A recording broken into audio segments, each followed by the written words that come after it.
ठिकाणी मॅन्डेट लोकांचा कौल हिसकावून घ्यायचा प्रयत्न खूप केला गेला, आमिष दाखवली गेली, सगळे प्रकार केले गेले, दबाव टाकले गेले, पोलिसांचा वापर करून रात्री जेवणाच्या ठिकाणी जमलेल्या आणि राहत असलेल्या लोकांना महापालिकेच्या निवडणुकीनंतर जो आम्हाला यश मिळालं, महापालिकेत चांगलं यश मिळालं होतं आणि जिल्हा परिषदेत ह्याच्याहून वाढीव यश मिळालं।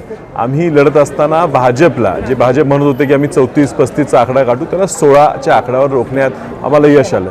अर्थात सत्तेचा पूर्ण दुरुपयोग करून, पूर्ण वापर करून ह्या ठिकाणी मॅन्डेट लोकांचा कौल हिसकावून घ्यायचा प्रयत्न खूप केला गेला, आमिष दाखवली गेली, सगळे प्रकार केले गेले, दबाव टाकले गेले, पोलिसांचा वापर करून रात्री जेवणाच्या ठिकाणी जमलेल्या आणि राहत असलेल्या लोकांना त्रास देण्यात आला। आणि ह्या सगळ्यातून आज आमचे सदस्य ह्या ठिकाणी धाडसाने येऊन स्वतः आम्ही त्या ठिकाणी यायची गरजही नव्हती, मात्र विद्यमान 2 आमदार, माजी खासदार हे ह्या ठिकाणी ह्या प्रक्रियेत हस्तक्षेप करण्यासाठी गॅलरीमध्ये येऊन बसून दबाव टाकून सुद्धा लोक आमच्यावर राहिलेली आहे। आज 34चा आकडा मिळून अध्यक्ष उपाध्यक्ष निवडून आलेले आहेत। आता येणाऱ्या सभापती निवडी त्याच्या पुढच्या काळात हा आकडा वाढत जाणार।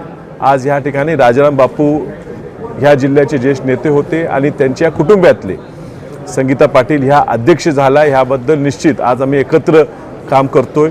ज्या राजाराम बापूंच्या बद्दल काही अपशब्द वापरले गेले, जनतेने हे उत्तर दिलेलं आहे आणि त्यातून त्यांच्याच घरातल्या आज कन्या आज ह्या ठिकाणी अध्यक्ष झालेले आहेत। आणि स्वर्गीय डॉक्टर पतंगराव कदम साहेब ज्यांच्या खूप मोठे योगदान ह्या सांगली जिल्ह्याच्या ह्या राज्याच्या विकासासाठी आहे, त्यांचा नातू आज ह्या ठिकाणी उपाध्यक्ष झालेला आहे। हा वसंतदादा कुटुंबियांना आणि सर्व सांगलीकरांना खूप मोठा अभिमान आणि आनंद आहे आणि त्यामुळे आता ह्यांच्याकडनं अपेक्षा वाढलेली आहे। निश्चितच जे लागेल ते सहकार्य करून येणाऱ्या दिवसात ह्या सगळ्यांच्या माध्यमातून, ह्या निवडणाऱ्या लोकांच्या माध्यमातून सांगली पुन्हा एकदा अति चांगली करायचा आमचा प्रामाणिक प्रयत्न राहील। थँक्यू। पण एक उल्लेख, अभिजित पाटील तिने एक सदस्य असताना सुद्धा महाविकास आघाडीबरोबर खंबीरपणे उभे राहिले म्हणून त्यांचा विशेष उल्लेख आणि आभार।